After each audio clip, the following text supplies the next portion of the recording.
death in the Western world and will shortly become the commonest cause of death in the entire world.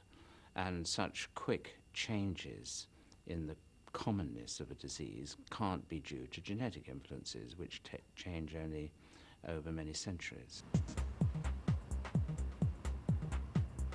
Until now, we've been led to believe that an unhealthy lifestyle is the prime cause of heart disease. If we cut out the fatty food and the cholesterol and exercise regularly, we should be safe. But Professor Barker feels that it's not so simple. It's clear that coronary heart disease is not just a disease of the heart, and that people with coronary heart disease have disorders in many of the body's systems. That's one of the clues which would suggest that the disease originates early in life, when the body is being made.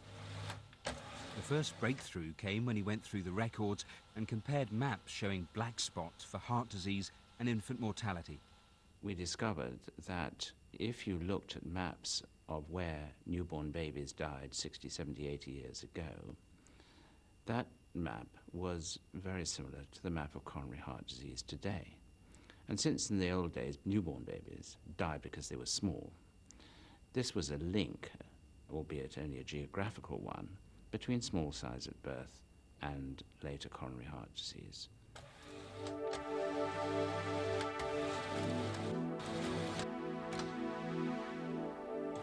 It's one thing to see a pattern in statistics, quite another to see if the theory is relevant in the real world.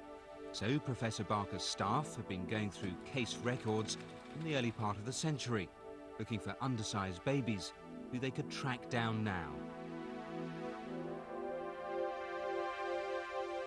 They tell me that I was about 3.5 pounds or 1.5 kilos when I arrived. And to keep me alive, the doctor of the day put me on a hot water bottle for warmth and soaked me in cod liver oil. So that was me then. Yeah, I survived. Since finding John Carter, Barker's team has been studying his health, and they have found what they predicted. A small baby at birth, he now has high blood pressure and diabetes. And they found further clues when going through the family album. No, that's my mother, and that's her mother. And those two are my aunts. Your mother looks quite thin, was she?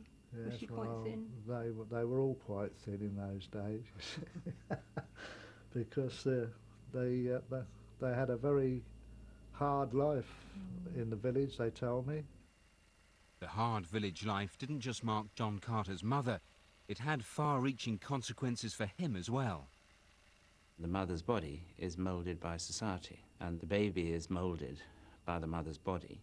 And this is how. If the mother is not getting enough to eat, the fetus doesn't receive enough nutrition either, and adapts in order to survive. The brain is given priority over the other organs, diverting scarce resources.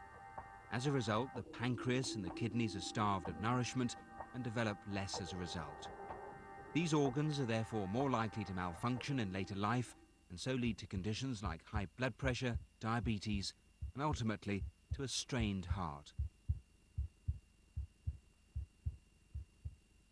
The picture we have of coronary heart disease and other diseases is that they're associated with a particular pattern of growth before birth as a consequence of being undernourished.